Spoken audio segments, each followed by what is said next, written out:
Radio.com.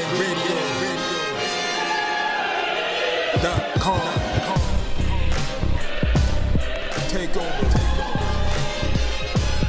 Last mission. Final boss mode. Yeah, what's good, yo? Welcome to another episode of Real Talk, where as always, the shit's real, we talk about it. I'm your host for tonight, Pat Scorpion, the New England representative. Yeah, and as always, I got my man with me. I'm gonna let him introduce himself.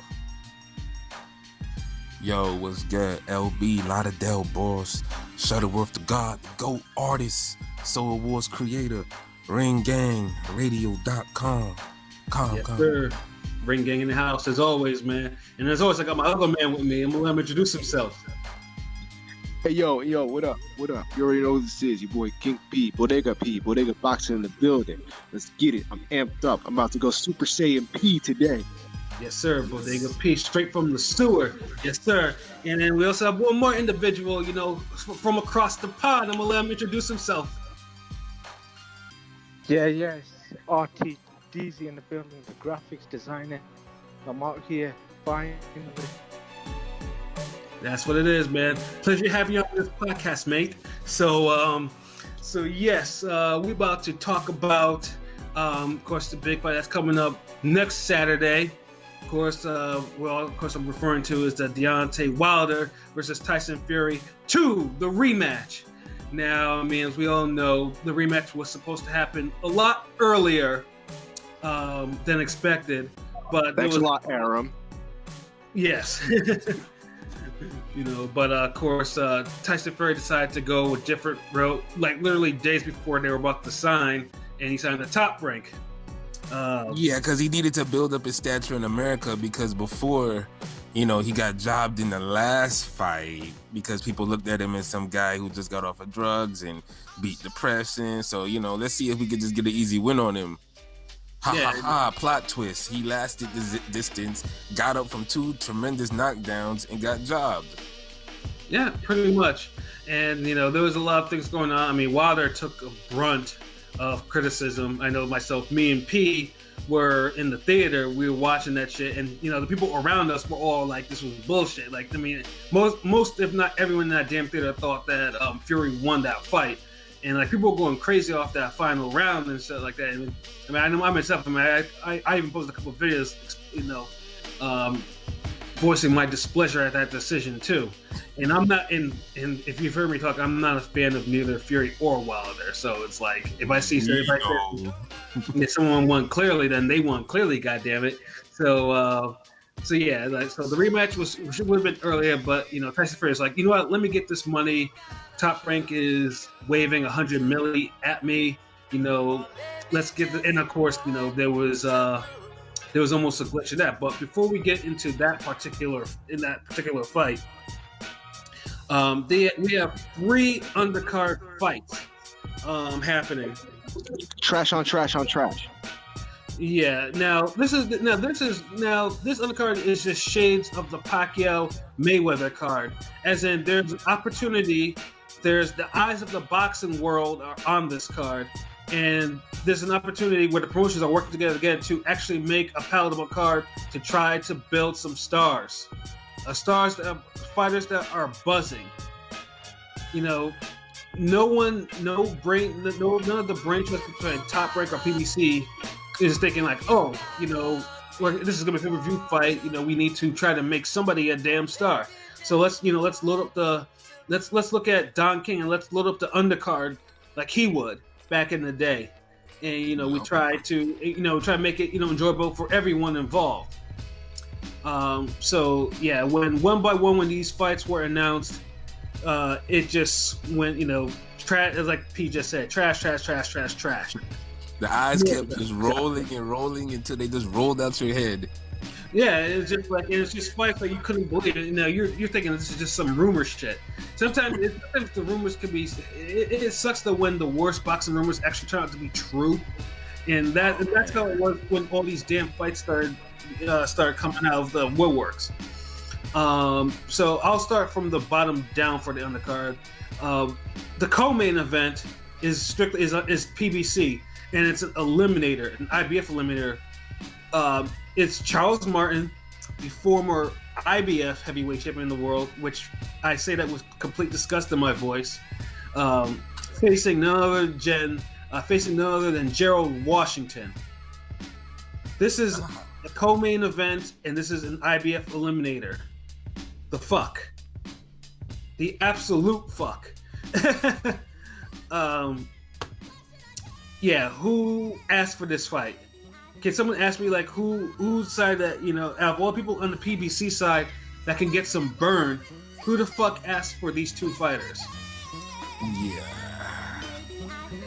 I mean, dog, like, that would have been a good opener. Was that? No, I said that would have been a good opener. Heavyweights. Yeah, exactly. If you want, this should be a fight like this should be on the bottom of the card. Yeah. Not in the co-main. This is, first of all, it's worse that Charles Martin. I think the last time anybody saw him on TV, nationally, was when he lost to Adam Konecki, someone who should have this spot because he actually has some momentum. Yeah. But but that fight was at least good though with Kalnaki, and it was close. Like, that should have been a rematch. Like, honestly, Kalnaki Martin too should have been the fucking the co-main. Yeah, and that would have made sense because, let's say, Kanaki is the outside of Wilder. He's the only other heavyweight on that side that's buzzing. That actually has some buzz. And because Ruiz buzz is like gone now.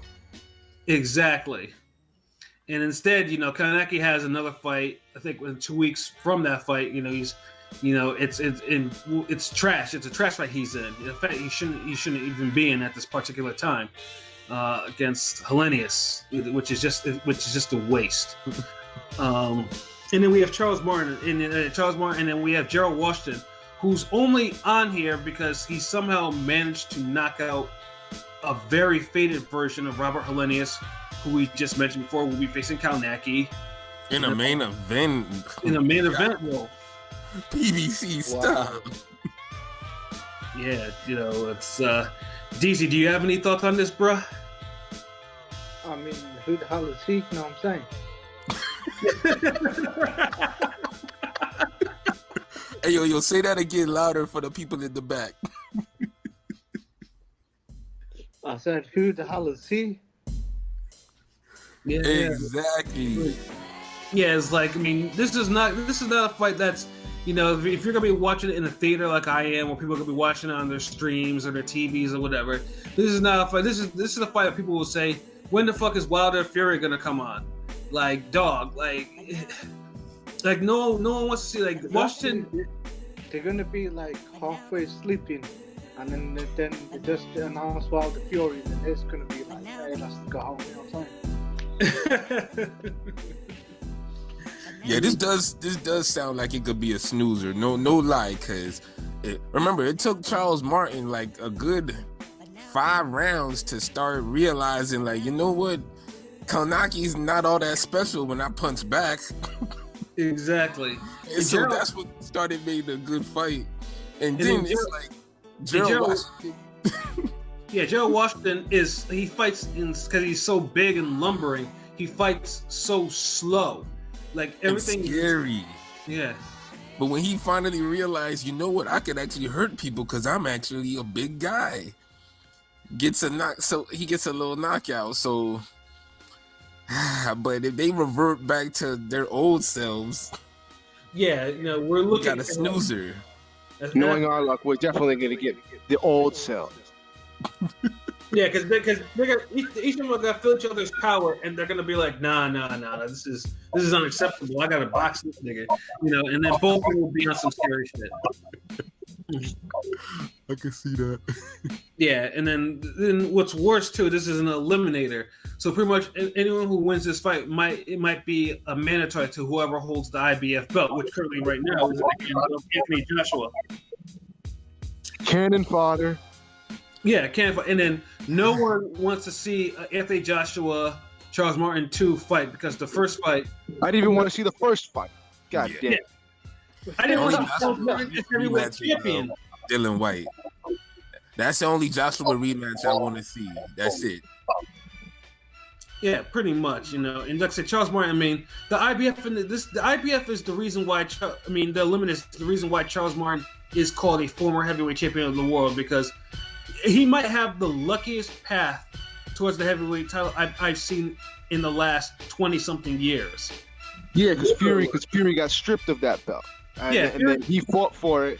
And the dude he was fighting, did the dude he was fighting get hurt in the fight? Because before that, Charles Martin was on he was on the undercard. Like, dude was not in any co-main event. But the IBF had him as number 2 for whatever reason, and he was already scheduled to fight. So when Fury got stripped, Charles Martin decided to bounce from whatever fight he was to get into that fight with Glaskov. And Glaskov, like he said, tore his knee to shreds. The irony of glass being glass. Yeah. And bam, Charles Martin, goes from, opening card fight to heavyweight champion of the world.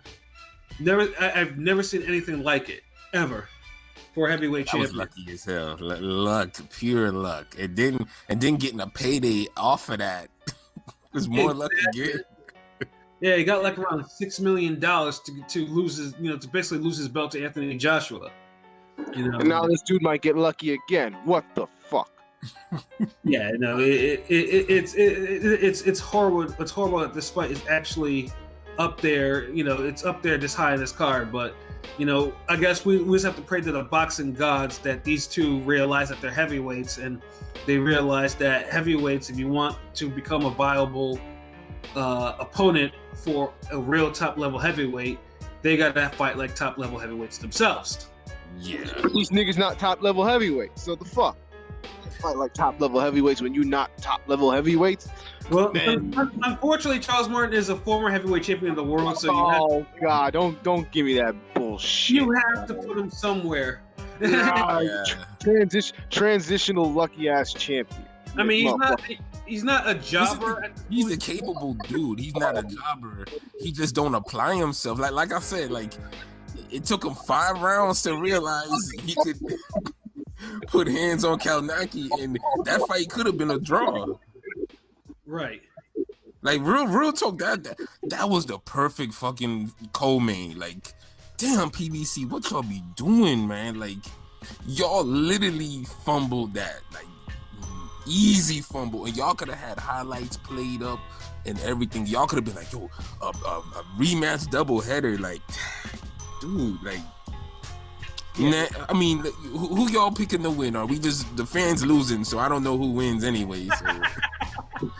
I lost. Yeah, I was just gonna say I lost. Now, if this fight ends up being good, I will take back everything I said and give y'all props and da da da da da. Yeah, definitely. Yeah, like we do that shit. We real. Yeah, like I said, we're not. We give props to when it's needed. But when we're basing off potential on paper, then we have to be raw with it. You know what I'm saying? Yeah, because just like as a kid, like your parents think you fucked up, but they were wrong. So, but they didn't find out they was wrong until after they beat your ass.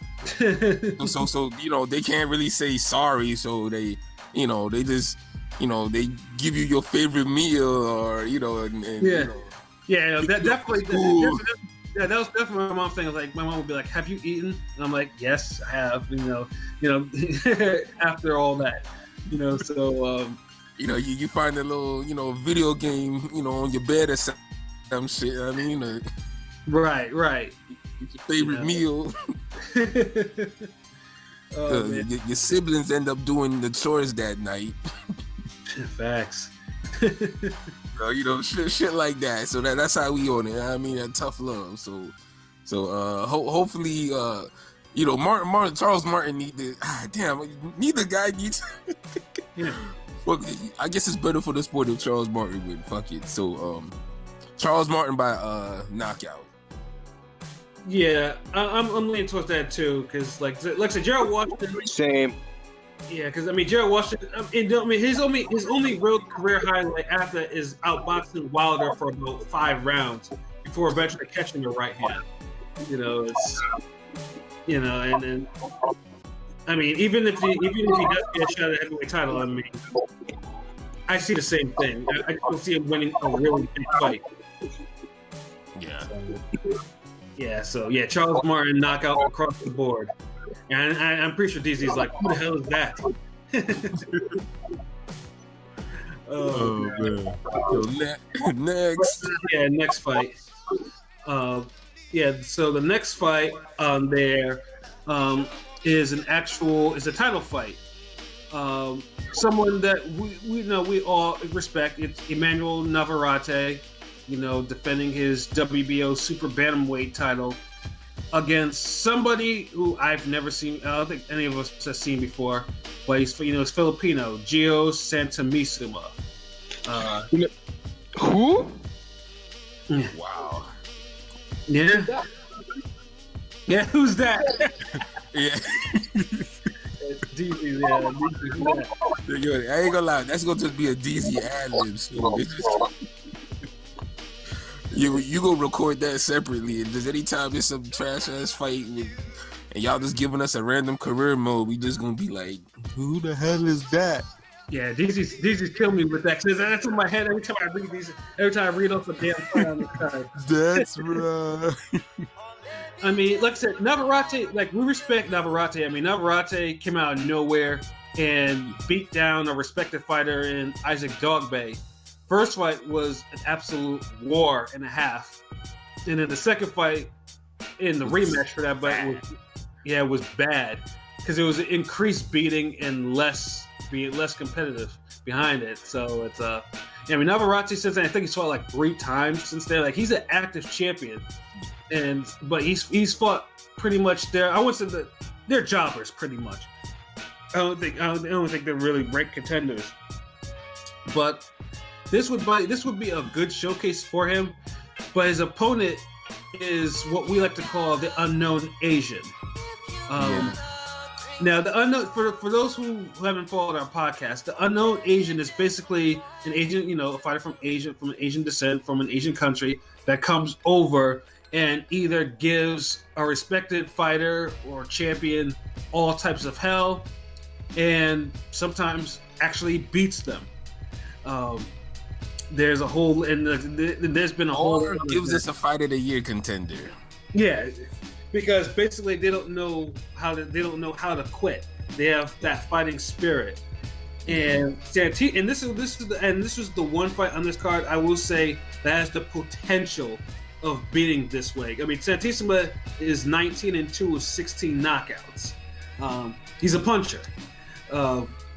Now, is he enough of a puncher to stop Navarrete's work rate and power? That remains to be seen.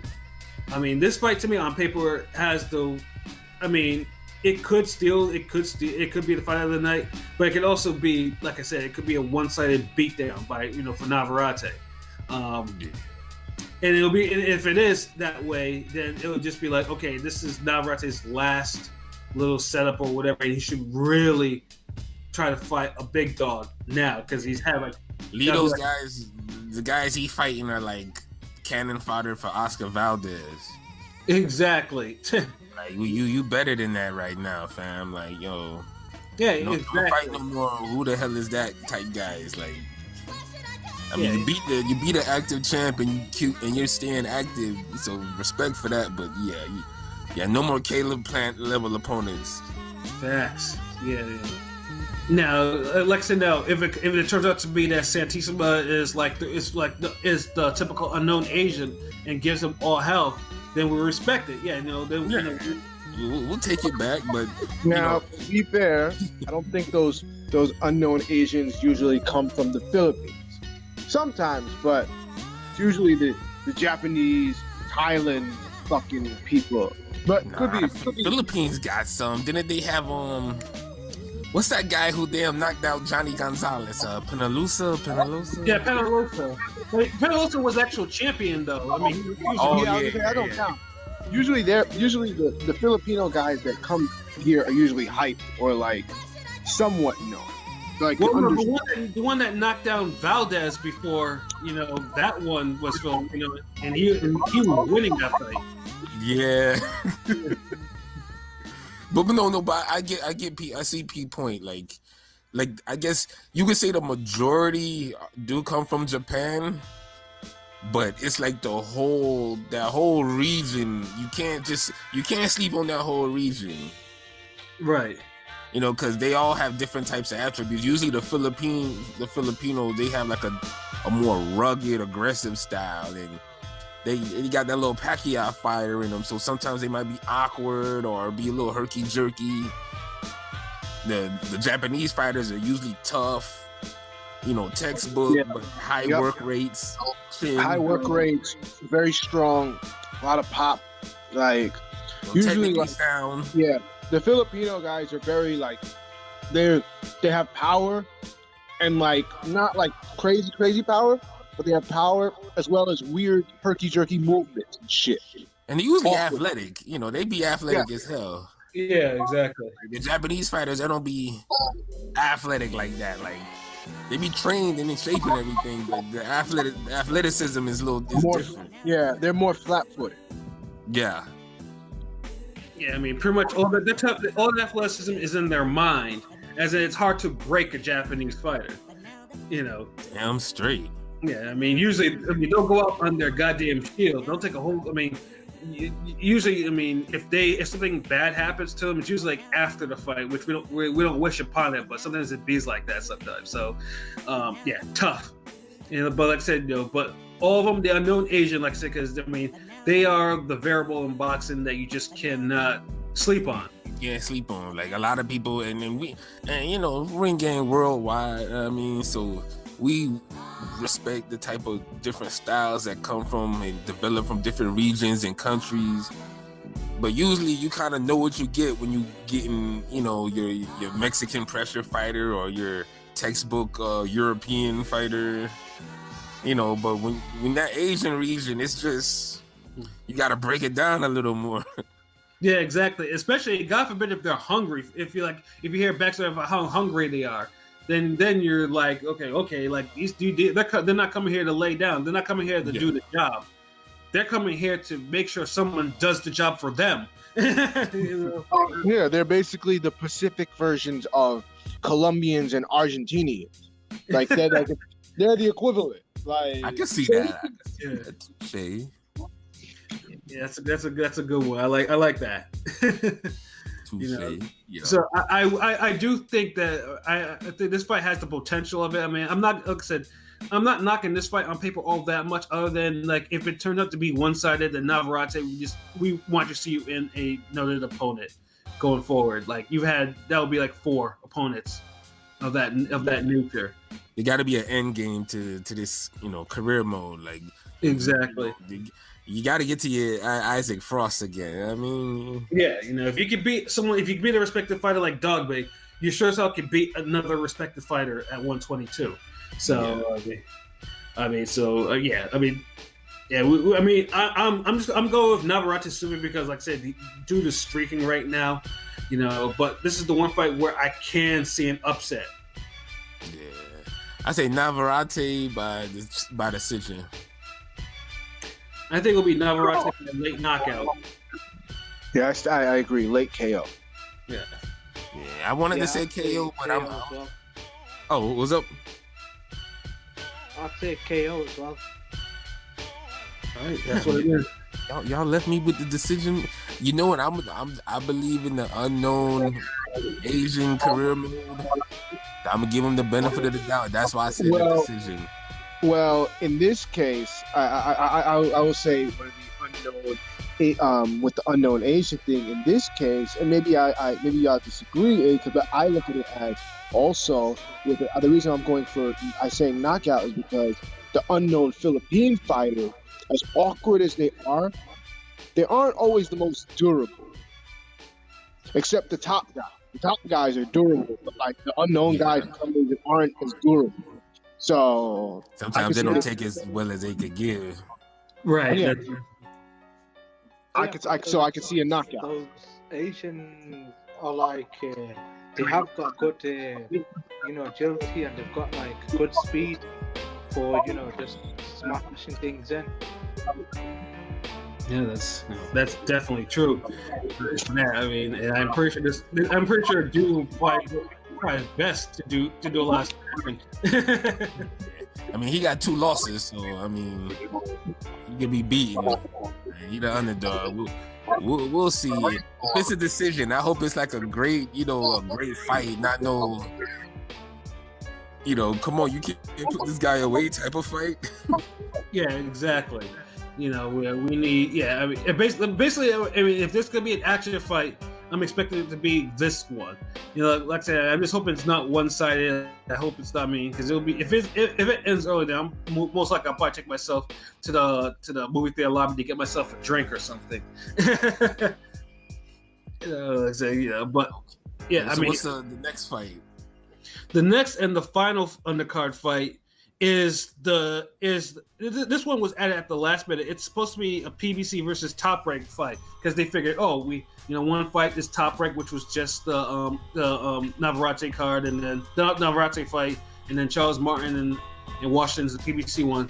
So the Braves says, we'll have a PBC Top Rank fight, and then the best that they could do with all their talent is Sebastian Fundora, who's the 6'7", 154-pounder, facing none other than Daniel Lewis, who I've never heard of before. This is gonna be my popcorn break fight. This the first fight. I mean, it's like this is the absolute first fight on there. Yes. You could take your time getting to the seat. So this is amazing to me. Like, this is a PBC Top Rank fight. They have all the fighters that they have on there. If you want to have a fight like this, and they pick one whose last fight was a draw against a fight he should have lost against Jamonte Clark Fundora, and the other one who's a 6-0 novice with a prospect. So it's like, yeah, that's a new one. Not quite novice, not quite prospect. Yeah, I just came up accidentally with a new word. Ring gang history. Oh, shit, we got our graphics guy here, RTDZ, Pat making up new words. Ring gang. And I made that shit up I unconsciously too. Yeah, man, Provis. Yeah, Provis, word. So yeah, I wish they promised us better fights. Yeah, word. So yeah, Provis. So remember we heard that first, So if you heard other people start using that shit, tell them that Pat Scorpio said that shit accidentally and they made it hot. You know what I mean? So Provis. Yeah, I have no expectation for this fight. It shouldn't be a fight. Like, this should be one of the untelevised fights that they have, not on a pay-per-view card. I mean, Fundora is there because, like I said, he's like 6'7", and he's operating at 154 pounds. Like, that's his whole appeal, literally. He boils himself down to God knows. But you know what? You set yourself up for this one. You said this shouldn't even really be a fight. So this shouldn't really even be a discussion. Let's get to this damn main event, bro. Yeah. Let's get to the fuck these appetizers. Like, yeah, where's my steak at? The only thing I gotta say about this PBC TR, if this is the best that y'all can do, like, don't even work together anymore, man. If this is the bullshit that you guys gotta come up with, if you can't put real prospects against each other on the card like this, then fuck it, don't work together like this. Like, just do the one-offs, and then just do the one-offs between the top fighters, and then just keep it at that. Like, unless you let Lou DiBella play matchmaker, and he's able to pick and choose whatever fights from y'all stable to set up a card. Yeah. I don't really trust nobody else. Yeah, I don't. Yeah, other than that, don't bother. If this is the type of undercard that you want to offer people, to watch it, like, to say, okay, this is this fight, this card is bugging me. My boys was just telling me, I'm about to have a fight party at my house and everything like that. So imagine they got to sit through some of this shit in the undercard. Awful, man. Good luck with that. Yeah, exactly. Better be game night over there too. Shit. Yeah, exactly. I mean, luckily for them, they get liquor and all that stuff. So yeah, I'm pretty sure. Someone will be paying attention to the main event, really. So I mean, But this is no way, like undercard has a purpose. I know most people are like, oh, it doesn't matter about the undercard, it's just about the main event. No, it doesn't. Stars are not built out of nowhere. Today's stars were on yesterday's undercards, man. So that's why it's important that you have a decent undercard to watch. And it's matched up. Like it don't always have to be significant fights. It just gotta be action fights, entertaining fights. So to keep the energy moving. No one wants to keep taking breaks in between boring ass fights, and then they're gonna talk and do interviews and like, bruh, like no one has time for all that shit. Facts. That's pure facts. Because once that happens, then there's 9 undercards going on. And everyone's going to be like, oh, it's too boring. Let's just watch this shit at home and everything's just going to crash. You know what I mean? The internet. Oh, man. Everybody go to the street and shit when they get home. You at your fight party try to clean up because no one could just get through Gerald Washington and fucking Charles Martin. Right. Bro, like, yo, who the hell is... Man, and there's one boxing guy in that room that's probably hyping up the fights when he shouldn't, just so he can keep everybody there. Yeah, exactly. Everybody's looking at him mad. One guy. I've been that one guy. Like, no, don't leave. Paulie Malignaggi gets in good fights. No, don't leave. Broner's focused this time. Oh yeah, the Broner reactions are always funny because I remember I was at a cookout for Broner versus Mikey Garcia, and I had just woken up from eating an edible. I was fucked up. So I asked my boy, I was like, yo, where's that TV at? Yo, this Broner fight's about to come on. It's like, oh yeah. So we went to his big ass den or whatever. Everyone piled up in there. I'm like, yo, this is gonna be good. And then everyone was watching Broner get his, pretty much get outboxed with him keeping his gun in the slinger and whatnot. And, niggas was pissed watching this shit. And I'm over here just that time, I'm like, yo, this is going to be good. And they're like, man, Pat, I thought you said this shit was going to be good. Like, Broner's just getting his ass whooped. I'm like, I can't. I'm not this nigga. I'm not this nigga fighting in the ring, man. What the fuck? Oh man! Like damn, like see, we don't want that to happen again. So and more likely will happen again unless people are just motivated. Unless a supermodel just start to let the handout fades. But I guess time will tell. But like LB said, enough of that. PBC top rank, you should be ashamed of yourself for this undercard. Straight up.